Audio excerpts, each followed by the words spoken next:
اللہ کے بندے ہوتے ہیں ان کا رزق حلال اور طیب ہوتا ہے۔ دیکھو میری اور آپ کی قسمت میں جو لکھا ہے وہ ہمیں ہر صورت میں ملے گا۔ اب اس کو حاصل کرنے کے لیے ہم طریقہ حلال اختیار کرتے ہیں یا حرام کرتے ہیں، تو وہ طریقے کی وجہ سے وہ رزق حلال یا حرام ہو جائے گا۔ تو جو میرے مقسوم ہے وہ مجھے مل کے رہے گا۔ صحیح حدیث پاک ہے کہ جب بچہ شکم مادر میں 120 دن کا ہوتا ہے تو فرشتہ آ کے 3 چیزیں لکھ دیتا ہے، اس کا رزق بھی لکھ جاتا ہے، اس کی عمر بھی لکھ جاتا ہے، اس کا شقی و سعید ہونا بھی لکھ جاتا ہے۔ میرے والد گرامی رحمت اللہ تعالی علیہ جب میں شعور کی آنکھ کھولی تو مجھے بارہا کہتے تھے کہ رزق تو اللہ نے کتے کا بھی لکھا ہے، تم تو انسان ہو، تو رزق لکھا ہوا ہے۔ مجھے اور آپ کو جو بھی مل رہا ہے وہ اس لکھے سے نہ کم مل رہا ہے نہ زیادہ مل رہا ہے، وہ لکھا مقسوم رزق ہے، اس کے اندر کمی بیشی نہیں ہے۔ ہاں اگر ہم خیر کے اعمال کریں اس میں برکت ہوگی، وہ مبارک ہو جائے گا، لیکن وہ مقسوم لکھا ملے گا۔ اب اس کو حاصل کرنا کیسے ہے؟ چاہے حرام طریقے سے اختیار کر لے چاہے حلال طریقے سے اختیار کر لے۔ میں ایک سادہ مثال دیتا ہوں کہ اہل مجلس کی جانب سے آپ کے لیے کوئی سحری کا انتظام کیا ہوا ہوگا، تو بعد میں وہ آپ کو سحری دینا چاہیں تو ایک آدمی اپنی جگہ پہ وقار سے بیٹھا رہے، تو ظاہر ہے انہوں نے تو جتنے لوگوں کا اندازہ تھا اس کے مطابق انتظام کیا، تو ان کا ذمہ دار آدمی آگے بڑھے گا اور عزت سے اس کے سامنے رکھ دے گا، اور ایک آدمی چھچورا ہو اور وہ آگے بڑھ کر کے وہ اس سے سحری چھین لے تو وہ بھی اس کو بھی مل گئی، لیکن اس کے چھچورے پن سے سب دیکھیں گے کہ یار اگر یہ بیٹھا رہتا تو وہ بیٹھا تھا، اس کے لیے بھی انہوں نے حصہ رکھا تھا اور اس کے لیے بھی تھا، تو یہ صبر نہ کر پایا، اس چھچورے پن کی وجہ سے اس پر ملامت ہوئی۔ یہ بات ذہن میں رکھیے کہ رب نے میرا اور آپ کا رزق لکھا ہوا ہے، الٹی چھلانگیں بھی لگائیں تو اس سے زیادہ نہیں مل سکتا اور اس سے کم بھی نہیں مل سکتا۔ اب ہمارا اختیار ہے کہ ہم اس کے لیے چھچورا پن اختیار کریں، یعنی حرام طریقہ اختیار کر لیں، چاہے اس کے لیے حلال ذرائع اختیار کر کے اللہ سے توفیق مانگے تو ملے گا اتنا ہی جتنا ہمارے رب نے لکھا ہوا ہے۔ تو جو ثواب ہے اور جو عقاب ہے، گناہ ہے اور جو اس کے اوپر اجر ہے، وہ ہمارے اس عمل کی وجہ سے ہے۔ تو اللہ جل شانہ اس کو حیات طیبہ عطا کرتا ہے، اس کا ذہن ایسے بن جاتا ہے کہ حرام کی طرف اس کی نظر ہی نہیں اٹھتی، وہ ہمیشہ حلال ذریعے سے اختیار کرتا ہے۔ یہ ہے جو ہے وہ حیات طیبہ کا مفہوم امام قرطبی نے بیان کیا ہے۔ لیکن اللہ تعالیٰ جل شانہ یہ اگر توفیق دے دے، دل کے اندر یہ استقامت عطا کر دے تو پھر ہی ممکن ہوتا ہے، ورنہ ہم نے دیکھا ہے کہ یہ محبت ہی ایسی ہے دولت کی کہ اس کے لیے اکثر لوگ حلال اور حرام کی تمیز اٹھا دیتے ہیں، ختم کر دیتے ہیں، اور جب رزق پاک نہیں رہتا تو کچھ بھی پلے نہیں رہتا۔ یہ بات ذہن میں رکھیے گا۔ بلکہ حضور علیہ السلام نے اس شخص کا ذکر کیا جو لمبا سفر کاٹ کے مکہ المکرمہ میں پہنچے ہیں اور کعبۃ اللہ کے سامنے کھڑا ہو گیا ہے، یمد یدیہ، اور اس نے ہاتھ یوں لمبے کیے ہوئے ہیں، ایسے لمبے ہاتھ کر کے دعا مانگ رہا ہے۔ وَمَطْعَمُهُ حَرَامٌ وَمَلْبَسُهُ حَرَامٌ وَمَشْرَبُهُ حَرَامٌ وَغُذِيَ بِالْحَرَامِ فَأَنَّى يُسْتَجَابُ لِذَلِكَ، لیکن اس نے جو کھایا ہے وہ حرام ہے، جو پیا ہے وہ حرام ہے، جو لباس پہنا ہے اس کے تار و پود حرام کے ہیں، اور ہاتھ لمبے کر کر کے دعائیں مانگ رہا ہے۔ اللہ کے محبوب فرماتے ہیں مجھے بتاؤ فَأَنَّى يُسْتَجَابُ لِذَلِكَ، اس کی دعا کیسے قبول ہو جبکہ اس کا بدن حرام رزق سے پلا ہوا ہے، اس نے جو لباس پہنا ہوا ہے، جو حرام کے 2 کپڑے پہنے ہوئے ہیں وہ حرام سے ہے۔ اب رو رہا ہے ہاتھوں کو لمبا لمبا کر کے، یمد یدیہ، لمبے لمبے ہاتھ کر کے کہہ رہا ہے یا رب یا رب، لیکن وَمَطْعَمُهُ حَرَامٌ وَمَشْرَبُهُ حَرَامٌ وَمَلْبَسُهُ حَرَامٌ وَغُذِيَ بِالْحَرَامِ۔ تو پھر بلکہ علماء نے یہ لکھا کہ اگر رزق پاک نہیں رہتا تو اپنی دعائیں تو قبول نہیں ہوتی، نیک لوگوں کی دعاؤں سے حصہ بھی نکال دیا جاتا ہے۔ جب اللہ کے نیک بندے پوری امت کے لیے دعا مانگتے ہیں تو امت میں یہ بھی شامل ہے، لیکن رزق ناپاک ہونے کی وجہ سے ان کی دعا کا جو اس کے لیے حصہ تھا نکال دیا گیا، ان کی دعا اس کے حق میں قبول نہیں ہوتی۔ تو حلال جو ہے وہ حیاتاً طیبہ کا امام قرطبی نے دوسرا مفہوم بیان فرمایا کہ رزق حلال اللہ اس بندے کو نصیب فرماتا ہے۔ اللہ اکبر۔ تو اس کا ایک معنی، ایک مفہوم یہ بھی بیان فرمایا گیا کہ صبر کی توفیق، اور ایک مفہوم یہ بھی بیان فرمایا گیا استقامت علی الدین، دین کا پر استقامت، اور دین پر چلنے کی توفیقات کا نصیب ہونا۔ بعض لوگوں کو توفیق خیر کی نصیب نہیں ہوتی اور وہ نیکی کا کام کرنا چاہیں بھی تو نہیں کر پاتے، اسباب ہی نہیں ان کو اس طرح کے، چونکہ یہ جو ہمیں اچھائی کی، نیکی کی توفیق ملتی ہے یہ بھی اس کے کرم سے ملتی ہے۔ میری توفیق بھی تیرے کرم کا صدقہ، یہ قدم اٹھتے نہیں اٹھائے جاتے۔ تو بعض لوگ جو ہے وہ کوشش بھی کر رہے ہوتے ہیں لیکن ان کی توفیقات ساتھ نہیں دے رہی ہوتی، اور پھر وہ دوبارہ پلٹ کے، میں نے بہت لوگوں کو دیکھا ہے کہ وہ ارادہ کرتے ہیں نہیں ہم اس طرح نہیں، اس طرح چلیں گے، ان کا دماغ یہ کہہ رہا ہوتا ہے کہ میں غلط چل رہا ہوں، مجھے صحیح چلنا چاہیے اور میں یوں چلوں گا، ارادہ بھی کرتے ہیں لیکن پھر پلٹ کے وہاں آ جاتے ہیں۔ تو اس کا کیا مطلب ہوا کہ توفیقات عزدی ان کے شامل حال نہیں ہے، ان سے برائی کے اسباب ان کے لیے کھلتے ہیں، نیکی کے، اچھائی کے، خیر کے اسباب ان کے لیے نہیں کھلتے۔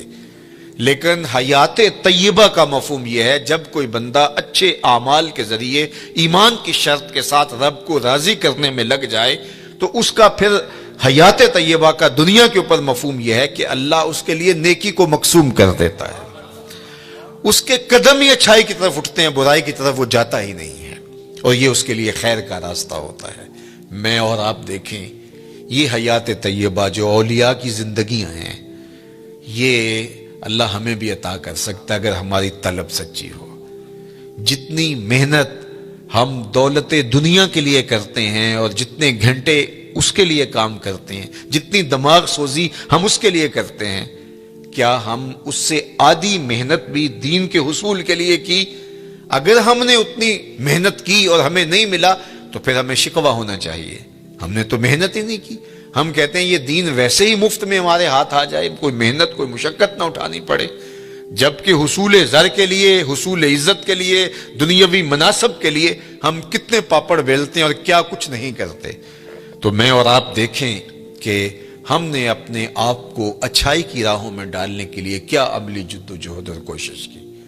اگر ہم نے کوشش کی تو میرا رب اس کوشش کے بدلے میں، اگر سچی کوشش ہو تو ضائع نہیں ہونے دیتا۔ والذین جاہدوا فینا لنہدینہم سبلنا، وہ لوگ جو اللہ کی راہ میں کوشش کرتے ہیں، اللہ فرماتا ہے میں ان کے لیے راستہ نہیں، راستے کھول دیتا ہوں، ایک راہ نہیں بلکہ سبلنا، ان کے لیے کئی راستے کھول دیتا ہوں، اور پھر ان کے لیے در کشادہ ہوتے چلے جاتے ہیں اور خیر کے دروازے کھلتے چلے جاتے ہیں۔ تو کسی کے لیے توفیقات الہیہ کا حاصل نہ ہونا اور خیر کے دروازوں کا نہ کھلنا اور شر کے دروازے ہی ان کے لیے کھلتے رہنا، تو یہ کسی شخص پر اللہ کا قہر و غضب ہے اور اللہ کی ناراضگی کی دلیل ہے، اور اس کو جو ہے وہ سارے کام کاج چھوڑ کے سچی توبہ کرنی چاہیے تاکہ اس کے لیے خیر کے در کشادہ ہوں، اچھائی کے در کشادہ ہوں۔ یہ دنیا، یہ زندگی، یہ کائنات جس میں ہم رہ رہے ہیں، یہ ہمارا مقصود نہیں ہے، یہ بات ذہن میں رکھیے گا۔ اللہ تعالیٰ جل شانہ نے مقصود اپنی رضا کو ہمارا بنایا ہے، اور ہم یہاں دنیا میں آئے ہی اسی لیے ہیں۔ یہ دنیا بوائی کا موسم ہے، آخرت کٹائی کا موسم ہے۔ بوائی کے موسم میں جو کسان مٹی سے مٹی ہو جاتا ہے، کٹائی کے موسم میں فصل وہی اٹھاتا ہے، اور بوائی کے موسم میں جس نے جو ہے وہ ہل چلایا نہیں اور بیج ڈالا نہیں، سہاگا دیا نہیں، جڑی بوٹیاں تلف نہیں کی اور پانی نہیں ڈالا، تو کٹائی کے موسم میں وہ فصل نہیں اٹھا سکے گا۔ دنیا کو آخرت کی کھیتی کہا گیا ہے۔ خوش نصیب اس دنیا کو آخرت کے لیے گزارتے ہیں۔ دنیا تو گزر ہی جانی ہے، یہ روزے کا مہینہ ہے، تو جو روزہ نہیں رکھتا دن تو اس کا بھی گزر جاتا ہے، اور جو روزہ رکھ کے گزارتا دن اس کا بھی گزر جاتا ہے۔ حضرت داتا گنج بخش علی حجویری علیہ رحمہ کے شیخ ابو الفضل الختلی فرماتے ہیں دنیا یومن ولنا فیہا صومن، دنیا ایک دن ہے، ہم روزہ رکھ کے گزار رہے ہیں، گزر تو ہماری بھی جائے گی، اور جس نے عیش و عشرت میں گزاری گزر تو اس کی بھی جائے گی، لیکن آخرت کے مقابلے میں یہ دنیا ہے کتنی؟ اللہ اکبر! یہ ساری زندگی کتنی ہے؟ 60 سال، 70 سال، یہی ٹوٹل زندگی ہے نا، آج تو یہی زندگی ہے، چلو 100 سال لگا لیجئے گا، اور آخرت کا ایک دن مقدارہ 50,000 سنہ، قرآن نے کہا کہ آخرت کے ایک دن 50,000 سال کے برابر ہوگا. 50 سال کے برابر نہیں، 100 سال کے برابر نہیں، 50,000 سال کے برابر ایک دن. اور یہ ساری زندگی 60 سال کی، اور اس میں بھی 8 گھنٹے روز سوئیں تو تیسرا حصہ تو سو کے گزار دیا. تو اگر 60 سال زندگی ہے، 20 سال تو گزر گئے. 20 سال سو کے گزارے، باقی 40 سال ہے. اس میں کوئی بچپن کی مدہوشیاں، کوئی بڑھاپے کے دھکے. روزانہ 1 گھنٹہ بھی واش روم میں گزارے، 2 سال تو یہ بھی نکلتے ہیں. میرے ایک دوست نے مجھے حساب نکال کے دیا کہ 17 سال بچتے ہیں اگر 60 سال زندگی ہے. چلو 25 سال لگا لیں، 30 سال لگا لیں. وہ قصاب کہتا ہے یہ جو آپ کو جانور دے رہے ہیں نا، قربانی کے دن آ رہے ہیں آگے، تو وہ کہتا ہے یہ جو آپ کو بیل دے رہے ہیں یہ ویسے 5 من کا ہے، لیکن صافی گوشت 3 من نکلے گا.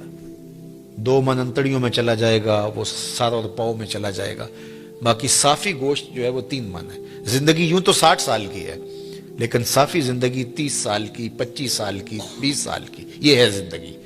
اور وہ بھی ٹینشنوں سے بھری ہوئی، شریکوں نے مار دیا، کچھ چھوڑا ہی نہیں ہے. پریشانیاں، دکھ، خزیاں، ٹینشنیں، ہر وقت بھاگم بھاگ. چلو تخت پہ بیٹھ کے بھی گزاری. تو 60 سال زندگی میں سے 30 سال گزارے، صرف 30 سال یہی احتیاط سے گزارنے تھے، یہ نہ گزار سکا. اور وہ زندگی، اس کا پہلا دن مقدارہ 50,000 سنہ، 50,000 سال کے برابر ایک دن. ذرا حساب لگائے نا اس، اور وہ صرف ایک دن. اس کے بعد مینڈے کی شکل میں موت کو لا کے ذبح کر دیا جائے گا. موت آ گئی، موت کو بھی موت آ گئی، قصہ تمام. جہنم میں ہے تو پھنس گیا، مر بھی نہیں سکتا. اب تو مرنے سے بھی رہا نا. دنیا میں تو لوگ خودکشی کر لیتے ہیں، لوگ کیا کچھ نہیں کرتے. اب تو گھبرا کے یہ کہتے ہیں کہ مر جائیں گے. مر کے بھی چین نہ پایا تو کدھر جائیں گے. تو وہاں پھر موت بھی نہیں ہے. اور جن کو جنت کی راحت نصیب ہو گئی، پھر جو ہے ان کے لیے ابدی اور سرمدی زندگی، نہ ختم ہونے والی زندگی. تو ذرا دیکھیے یہ زندگی کیا ہے، صحرا میں پڑے ہوئے ایک ذرے کے برابر بھی نہیں ہے. اور وہ زندگی نہ ختم ہونے والی، نقطہ انجام ہی نہیں.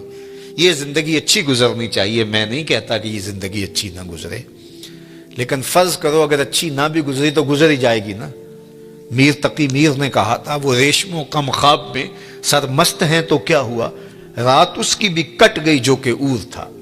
برہنہ بدن تھا، سردیوں کی رات تھی، زخم لگے تھے بدن پہ، بخار نے جو ہے وہ بےتاب کر رکھا تھا، اور کوئی باہر ریت کے اوپر پھینک گیا. تو کتنی لمبی رات ہوگی اس بیمار کے لیے جس کا کوئی تیماردار بھی نہیں ہے. ریت پہ کوئی پھینک گیا، بدن پر زخم ہے، چور ہے بخار سے، سردیوں کی لمبی رات ہے. سحر لانا کوئی آسان ہے؟ اللہ اکبر. جوئے شیر لانا، وہ جو غالب نے کہا تھا، وہ جوئے شیر لانے کے مترادف ہے. لیکن آخر کٹ ہی گئی نا. جتنی بھی لمبی رات ہے، نقطہ انجام تو ہوگا نا. لیکن وہ رات پڑ گئی تو اس کا نقطہ انجام نہیں ہے، وہ ختم ہی نہیں ہوگی، چونکہ موت کو بھی موت آ گئی. تو اس سے بڑا احمق کوئی نہیں جو اپنی آخرت کو برباد کرتا ہے. یہ دنیا سواریں، اچھی دنیا زندگی گزاریں، اللہ کی دی ہوئی نعمتوں سے بھرپور تلذذ حاصل کریں، لیکن آخرت کے سودے پر نہیں، آخرت کی قیمت پر نہیں. تو اللہ جل شانہ حیات طیبہ اپنے بندوں کو دیتا ہے کہ وہ اس زندگی کو آخرت کے لیے گزارتے ہیں. جہاں جتنا رہنا ہو وہاں اس حساب سے انتظام کیا جاتا ہے. میں ایک دفعہ اٹلی سے گزر رہا تھا تو مجھے وہاں کچھ نوجوان منڈی بہاؤالدین کے کہنے لگے کہ آپ ہمارے ساتھ اگر چائے پی لیں. تو میں نے کہا چلتے ہیں. تو ان کے ہاں چائے پینے گیا تو وہ چھوٹا سا گھر تھا ان کا، اور جس میں کوئی تقریباً 20-25 نوجوان رہ رہے تھے. وہ جو ہے وہ انہوں نے چارپائیاں جوڑ کے یوں رکھی ہوئی تھیں اور اپنا کھانا بھی پکاتے تھے. تو میں حیرت زدہ ہوا اور میں نے کہا کہ آپ 20-25 سے چھوٹے سے گھر میں رہ رہے ہیں تو کوئی بڑا گھر لے لیں. تو وہ مجھے ہنس کے کہنے لگے حضرت ہم یہاں کمائی کرنے آئے ہیں، عیش نہیں کرنے آئے. تو آپ اگر آئے نا ہمارے علاقے منڈی بہاؤالدین میں تو ہمارے 6 کنال کے بنگلے بن رہے. تو میں نے کہا یہی تو میں سمجھانے آیا ہوں کہ جہاں جتنا رہنا ہو وہاں اتنا انتظام کیا جاتا ہے. تو دنیا میں جتنا رہنا ہے ہم اتنا انتظام کریں. اصل ہماری منزل آخرت ہے، ہم وہاں پلٹ کے جانا ہے، وہاں ہمارے لیے تیاری ہو رہی ہو. یہ جہاں بھی اچھا وہ جہاں بھی اچھا، لیکن اس دنیا کو اس آخرت کی قیمت پہ نہیں گزارنا۔ یہی ولایت ہے، یہی اللہ کے ولی کرتے ہیں، وہ اس دنیا کی زندگی کو آخرت کے لیے گزارتے ہیں، تو پھر یہ زندگی بھی خوشحال۔ جب یہاں ہم جاتے ہیں 4 دن کے لیے، 5 دن کے لیے، تو جو ہے وہ خوش جاتے ہیں، خوش آ جاتے ہیں، نہ وہاں ان کے ملک کو چھوڑ کے آنے میں دکھ ہوتا ہے، نہ کوئی پریشانی ہوتی ہے، اس لیے کہ ہم آئے ہیں 4 دن پھرنے کے لیے، سیر کرنے کے لیے، واپس چلے گئے۔ لیکن اگر ڈیرا جما لیں تو پھر چھوڑنا بھی کتنا مشکل ہے۔ تو اللہ والوں کو دنیا چھوڑنا بھی اوکھی نہیں ہوتی، اس لیے کہ انہوں نے دل ہی نہیں لگایا ہوتا۔ بلال حبشی رضی اللہ تعالیٰ عنہ کا جب آخری وقت آیا، سانس ٹوٹنے لگی، تو زوجہ سرانے بیٹھی تھی، تو اس نے کہا واہ حزن ہو، ہائے افسوس، میرا شوہر مجھ سے جدا ہو رہا ہے۔ تو بلال حبشی رضی اللہ تعالیٰ عنہ کی ابھی سانسیں باقی تھی، تو آپ نے پلٹ کے اپنی بیوی کو دیکھا، کہا یہ کیا کہہ رہی ہو، واہ حزن ہو، ہائے افسوس۔ کہا ہاں آپ جا رہے ہیں، تو کہا نہیں یوں نہ کہو، بلکہ کہو واہ تربا ہو غدن القا محمدم و اصحابہ ہو۔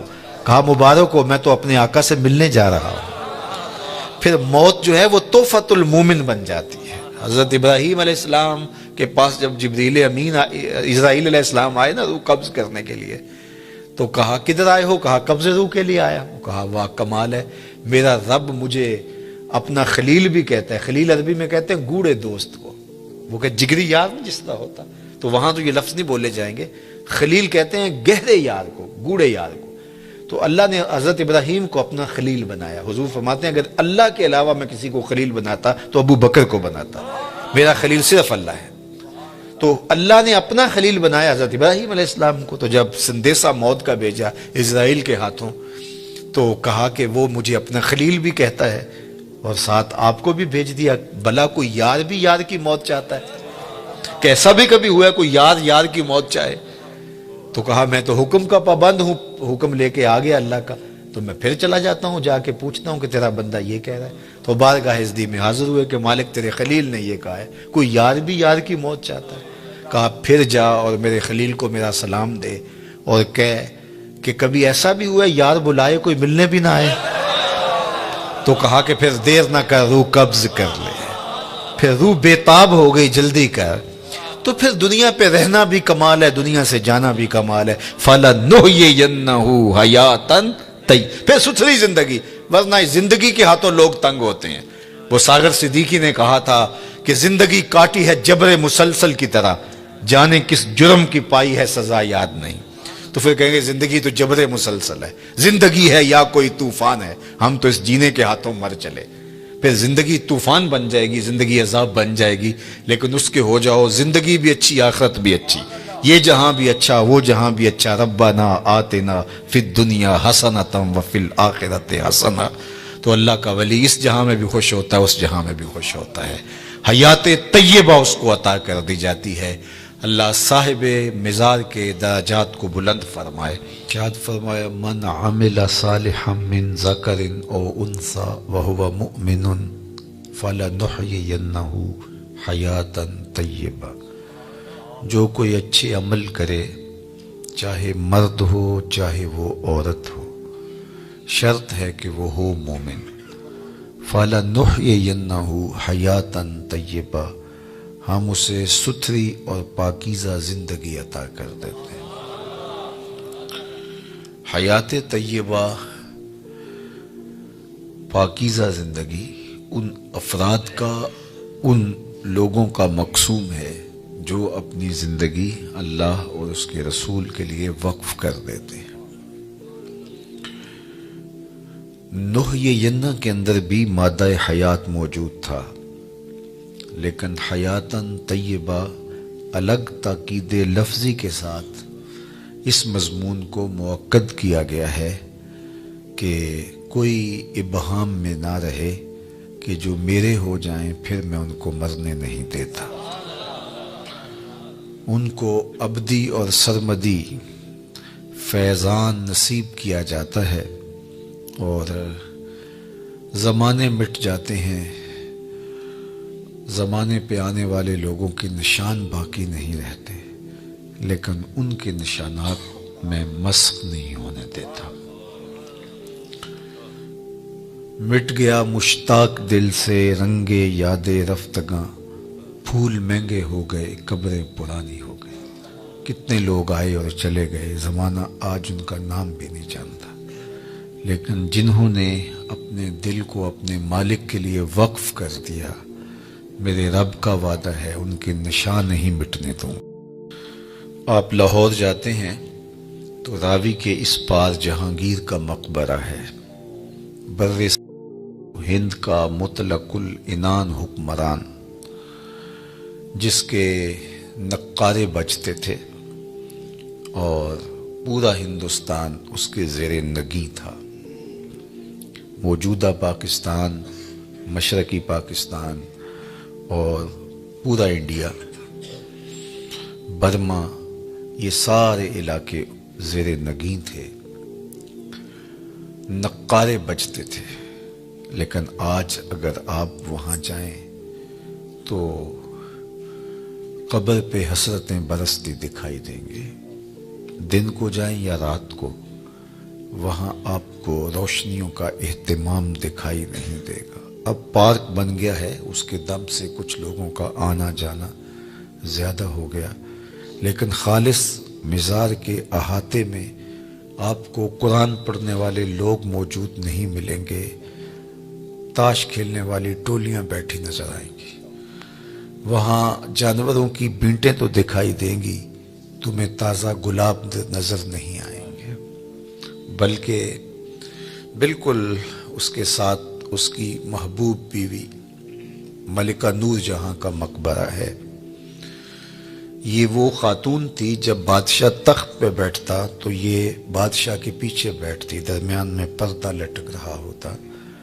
بادشاہ کا کوئی فیصلہ اسے پسند نہ ہوتا تو پیچھے سے کمر ٹھونکتی تو بادشاہ اپنے فیصلے تبدیل کر لیتا، جس کے اشارہ ابرو پر ہندوستان کی تقدیر کے فیصلے بدلتے تھے۔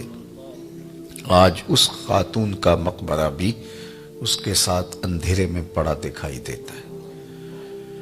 زیب النساء کا اپنا شعر ہے جو اس کی لوح مزار پہ لکھا ہے: بر مزار ما غریباں نہ چراغ نہ گلے، نہ پرے پروانہ سوزد نہ صدائے بلبلے۔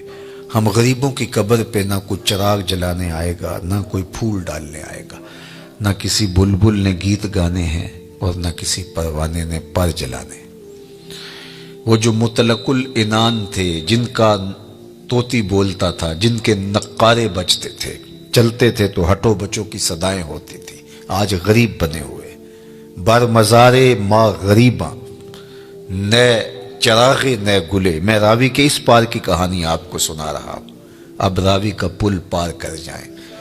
ایک لوح مزار ادھر بھی ہے، یہاں تو ہے بر مزار ما غریباں نہ چراغ نہ گلے، اور وہاں لکھا ہے گنج بخش فیض عالم مظہر نور خدا، ناقصاں را پیر کامل کاملاں را رہنما۔ یہاں تو دن کے اجالوں میں بھی آپ کو لوگ دکھائی نہیں دیتے، لیکن وہاں رات کے اندھیرے میں چلے جائیں یا دن کے اجالے میں چلے جائیں، چھٹی کے دن چلے جائیں یا ورکنگ ڈے میں چلے جائیں، عید کے دن چلے جائیں یا جس دن شہر میں کرفیو نافذ ہو چکا ہو اس دن چلے جائیں، وہاں ہجوم عاشقاں دکھائی دے گا۔ حتیٰ کہ حد ہو گئی کہ جب بدطینت لوگوں نے اپنی کارروائیوں کا رخ مزارات کی طرف کیا تو داتا گنج بخش علی حجویری علیہ رحمہ کے مزار پر بھی بم دھماکہ ہوا اور ساری رات لاشیں اٹھائی جاتی رہیں، لیکن جب صبح کا وقت آیا تو ساری مسجد نمازیوں سے بھری ہوئی تھی۔ یہ میرے رب کا عہد ہے، میرے رب کا وعدہ ہے، فَلَنُحْيِيَنَّهُ حَيَاتًا طَيِّبَةً، ہم انہیں ستھری اور پاکیزہ زندگی دیتے ہیں۔ ایک تو ڈارون کا نظریہ ارتقاء ہے جو اس نے کہا، اور مغرب نے اس کو ہاتھوں ہاتھ لیا، کہ انسان بندروں کی مہذب شکل ہے۔ وہ کہتا ہے کہ یہ تہذیب پاتے گئے وقت کے ساتھ ساتھ اور آج موجودہ شکل میں ہے، یہ ہے اس کا نظریہ ارتقاء، کہ وقت کے ساتھ ساتھ جانور ترقی پاتے پاتے انسان کے روپ میں آ گئے، اور آج وہ بولتے بھی ہیں، معافی ضمیر کو بھی نوک زبان پہ لے آتے ہیں، ایجادات بھی کر رہے ہیں، لیکن ان کی جو ابتدا ہے صدیوں قبل، وہ کہتے ہیں کہ یہ بندروں کی مہذب شکل ہے اور باقی جانوروں کی مہذب شکل ہے، اور اس پر وہ دلائل دیتا ہے۔ اور ایک زمانے میں تو اس کے ارتقائی نظریے کو بڑی پذیرائی بخشی گئی، ہاتھوں ہاتھ لیا گیا، لیکن قرآن نے انسان کے عالی مرتبت آغاز کا ذکر کیا ہے کہ ابھی اس کا خمیر گویا جا رہا تھا، فرشتوں کی پیشانی کو سجدے کے لیے تیار کیا جا رہا تھا، اس کا آغاز ہی خوبصورت ہے۔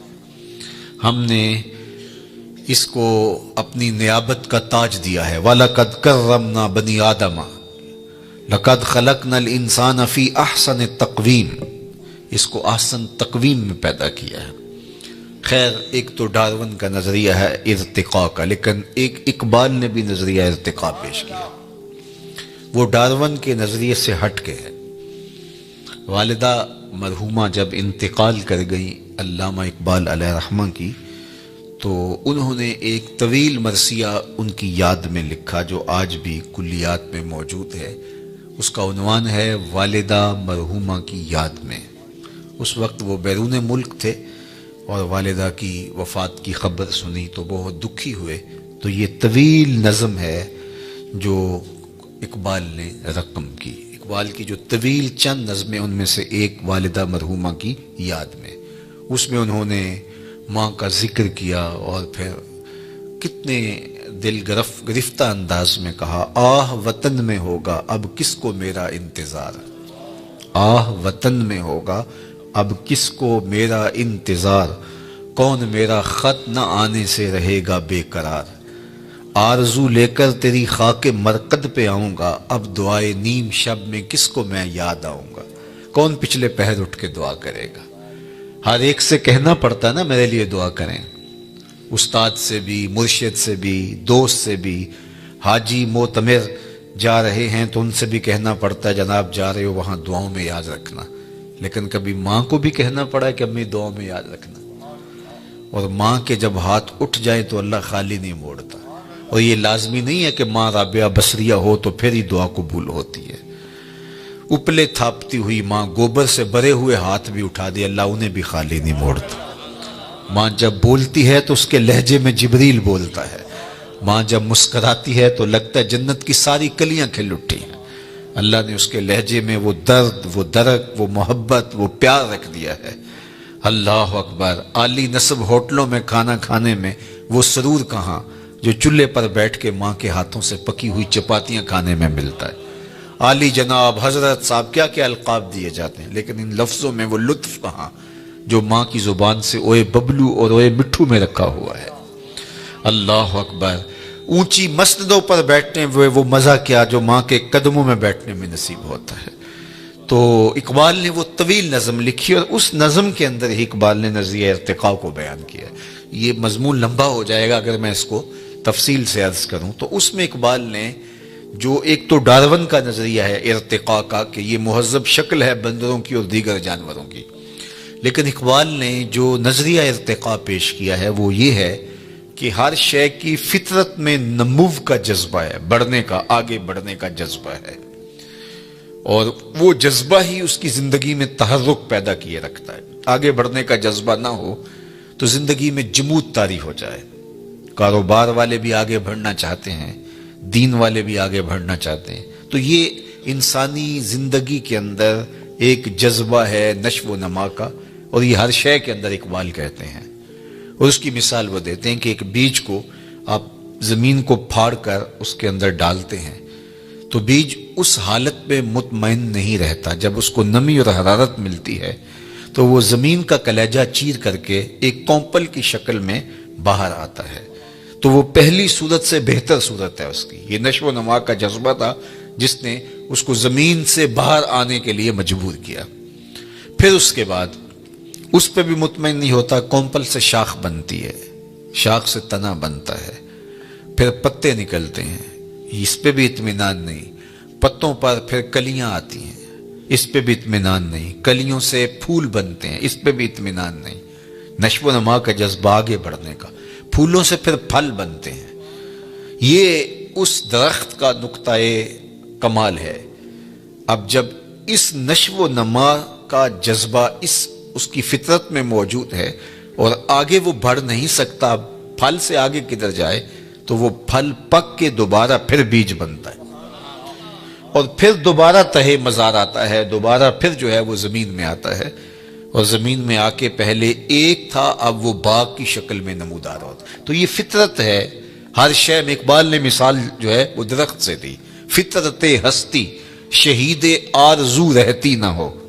اگر آپ کی توجہ ہو، فطرت ہستی شہید آرزو رہتی نہ ہو، خوب تر پیکر کی اس کو جستجو رہتی نہ ہو، موت کو سمجھا ہے غافل اختتام زندگی، یہ ہے شام زندگی صبح دوام زندگی، اور یہی ہے فَلَنُحْيِيَنَّهُ حَيَاتًا طیبہ۔ کہا جو میرے ہوتے ہیں پھر میں ان کو مٹنے نہیں دیتا، ان کو ایسی زندگی دیتا ہوں کہ جو قابل رشک ہوتی ہے۔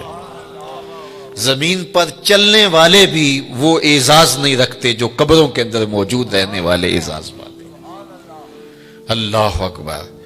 تو جو ان سے وابستہ ہو جائے، اللہ اس کے رسول سے وابستہ ہو جائے، ان کو پھر وہ مٹنے نہیں دیتا، ورنہ دنیا کے اوپر شہنشاہوں کے نام مٹ گئے۔ میں آپ سے پوچھوں، جس زمانے میں میرے حضور تشریف لائے تھے اس زمانے کے خاقان کا نام کیا تھا؟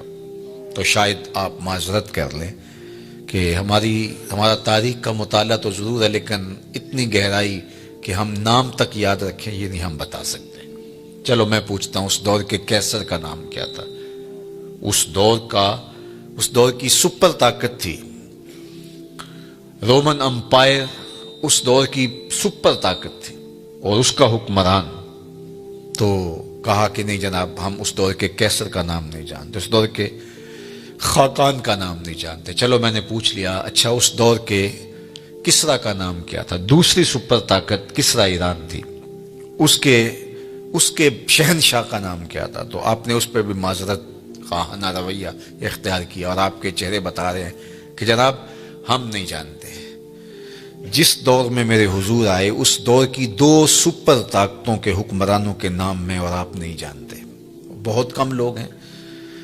کیسر روم کا نام، کسرا ایران کا نام، خاقان کا نام اور اس دور کے بڑے بڑے لوگوں کا نام آپ نے کہا جناب ہم نہیں جانتے۔ اچھا میں نے پوچھا اس مجلس میں ڈھونڈ کے جو سب سے کم عمر کا بچہ تھا کہ میرے حضور کے مؤذن کا نام کیا تھا؟